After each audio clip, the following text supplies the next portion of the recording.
Olá, eu sou o Guto Thomas, quem traz a vocês mais um vídeo do curso de Unity 3D da 3D1. Esse vídeo aqui é para fechar o nosso primeiro projeto e nesse vídeo nós vamos aprender como limitar o movimento do cesto para que ele se ajuste perfeitamente ao tamanho da tela. No nosso caso, nós temos aqui um movimento mínimo e máximo sempre constante. Então nós podemos nos mover até menos 61 para a esquerda e até 61 para a direita, isso no eixo X.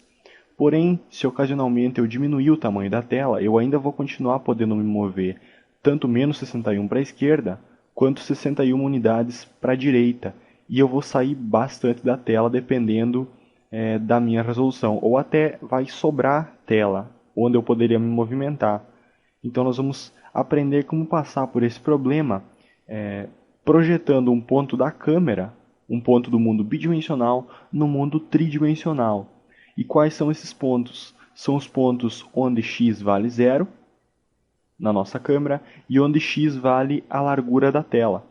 Então nós vamos projetar esses pontos no mundo 3D e assim a gente vai conseguir um vetor 3. Desse vetor 3 a gente pega o valor de x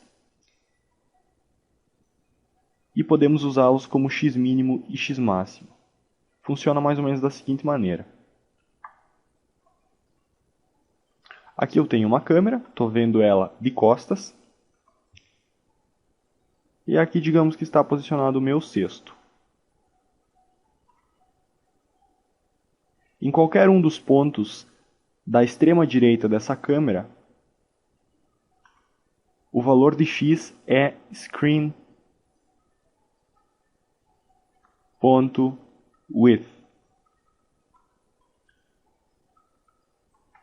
E em qualquer ponto da extrema esquerda dessa câmera, o valor em x é 0. Em y não importa para nós, porque a gente só quer saber esse valor em x. Então nós vamos precisar passar um vetor 3, que seria o ponto bidimensional, que a gente quer transformar em um ponto tridimensional no nosso mundo 3D, para uma função específica da câmera. Só que pensem comigo, por que um vetor 3? Um vetor 3 ele admite parâmetros de x, y e z. E no mundo bidimensional a gente só tem x e y. Quem é esse z? Esse z é a distância entre o ponto que a gente quer projetar e a câmera. Vejam esse caso aqui.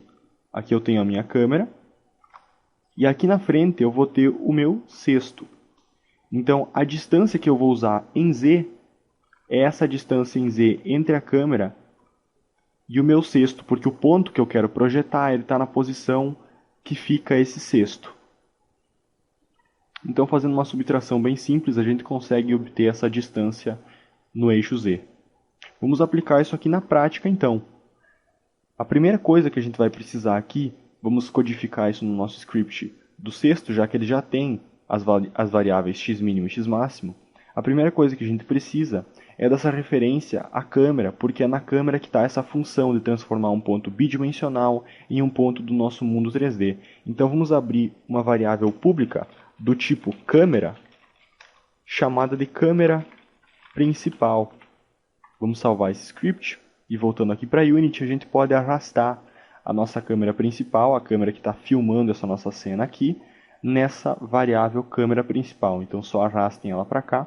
Vejam que ela não se anexa a nenhuma outra variável, só essa aqui, porque essa variável aqui pega um componente do tipo câmera.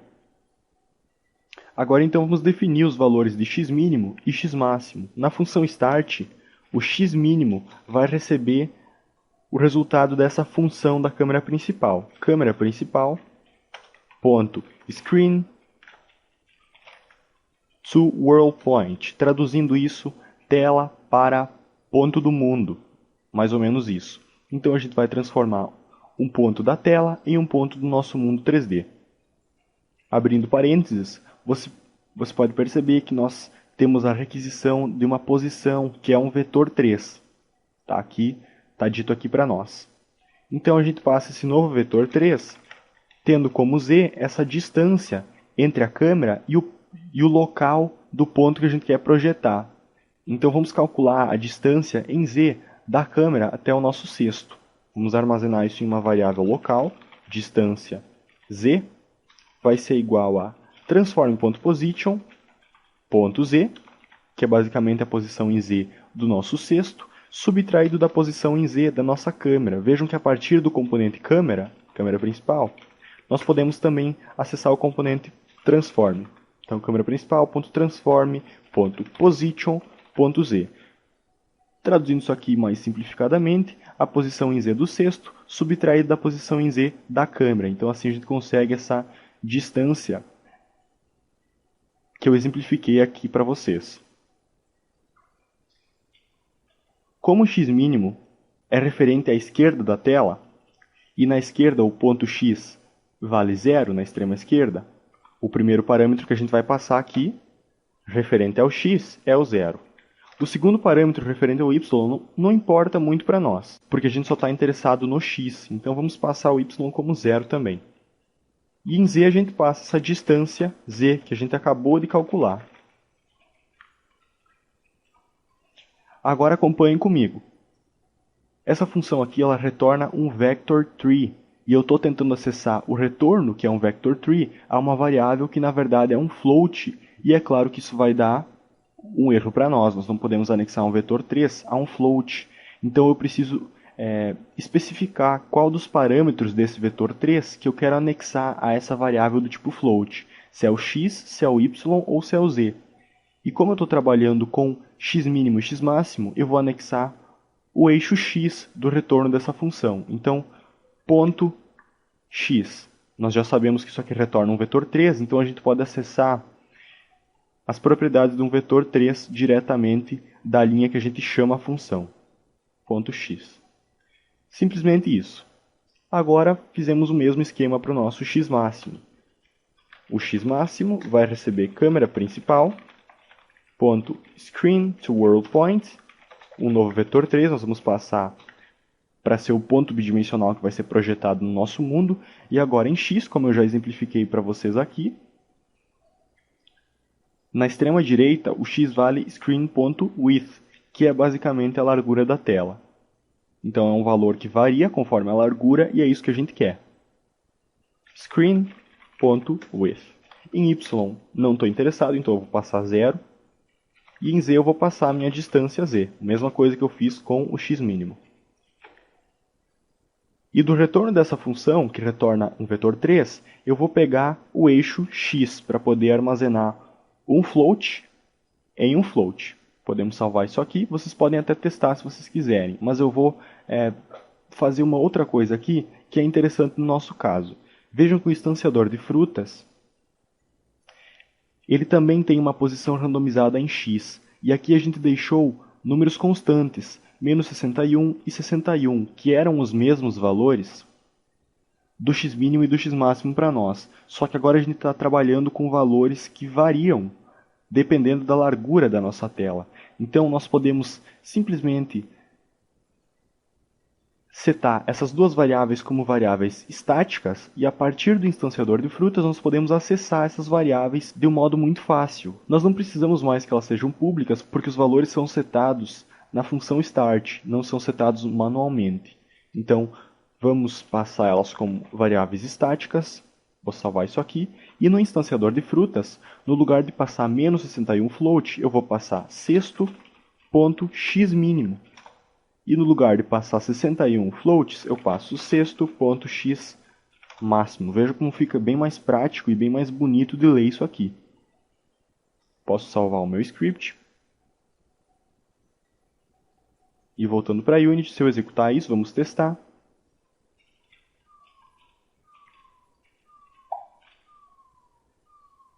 Vejam que ele se move até aqui, ele até chega a passar um pouco, e ele vai até ali porque o centro do cesto é no meio, então agora ele está na posição máxima possível.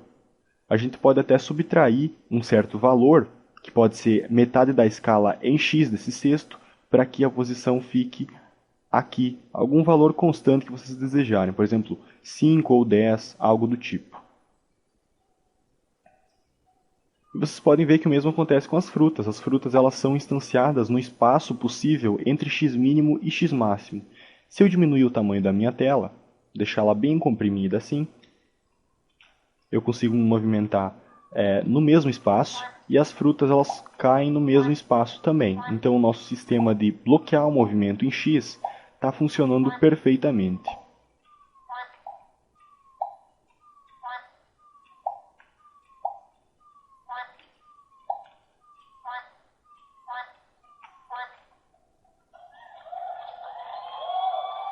Olha só, vejo que eu consegui um novo recorde. Eu posso digitar o meu nome. Até a letra ela está muito clara, então eu venho aqui na minha skin Game Over e posso trocar a cor dos textos. Uma coisa que vocês podem fazer também é alterar a borda e o padding para que o texto ele não comece muito aqui no canto esquerdo. Nós podemos alterar isso aqui para que o texto comece tendo como limites na esquerda a própria imagem.